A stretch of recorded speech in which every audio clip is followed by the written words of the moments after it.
So, I've spent the last few hours walking around the ruins of Pompeii,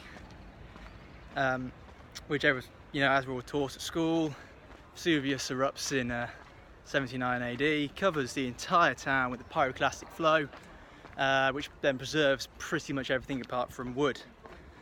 So there was bodies preserved, and there was dogs preserved as well, which made me a bit sad, I'm not going to lie. But some of the things that you get told on these tours is just fascinating. For example, the Romans had sliding wooden doors, which to me just seems a bit weird. They had little notches chiseled into the front of their houses and shops, so you could slide it open easily and slide it closed. And also, on one street there was within about 20 meters just bakeries everywhere, because obviously grain was a big staple food back then, so you had all these different kinds of bakeries and that sort of thing just for food production, because around 20,000 people lived there apparently, so it was quite a large town, especially for Roman times. Now, some of the more interesting things that I was told as I was walking around, to be honest, some of them are a bit crude. For example, there was a few brothels around the place back then, but they were illegal.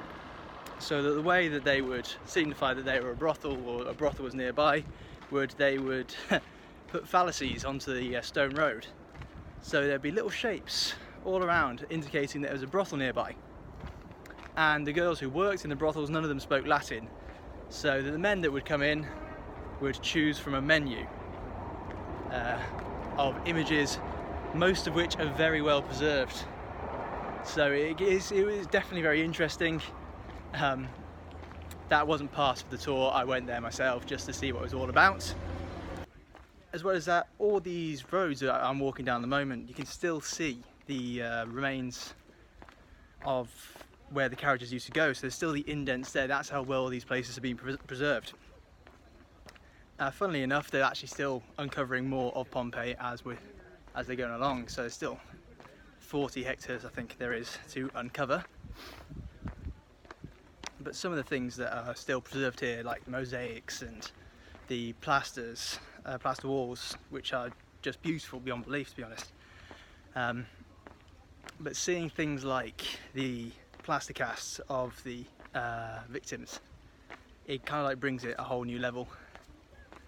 So the level that some of these things are being preserved to is incredible. So what's happened is they found 40 public fountains, and they're all marked on the map. You can go around and see them all. You can see all the intricate details that are still there after all these years, because it is over 2,000 years ago now. So it just shows how well it's been preserved around here. It's just a shame that all the wooden things weren't preserved as well.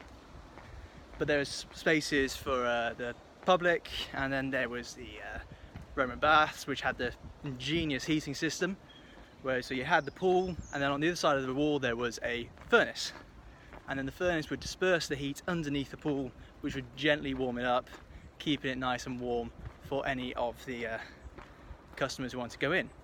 And of course there was a men's and women's section, so that the genders weren't mixing. Now, I did a guided tour, so basically following someone around, which basically means I've forgotten a few of the things that she told us, which is why I wanted to go for the audio tour, which is just listening to something in your ear. However, a bit more expensive. I'm all about keeping it cheap, and it turns out so is Italy, because entrance into Pompeii is 15 euros, unless you are an EU citizen from ages 18 to 24. I paid 2 euros, which is quite a significant saving, as far as I can tell anyway. There's loads of other discounts as well. So it just goes to show it is easy to see these ruins as you're going around and not have to spend an extortionate amount of money, which quite frankly I love. It's my last day in Napoli. So this morning I was walking around Pompeii, and you can't do Pompeii without doing Vesuvius as well, so I decided to walk up that as well. So it's been a lot of walking. I'm not as fit as I used to be, and I see it as a challenge just to overtake people.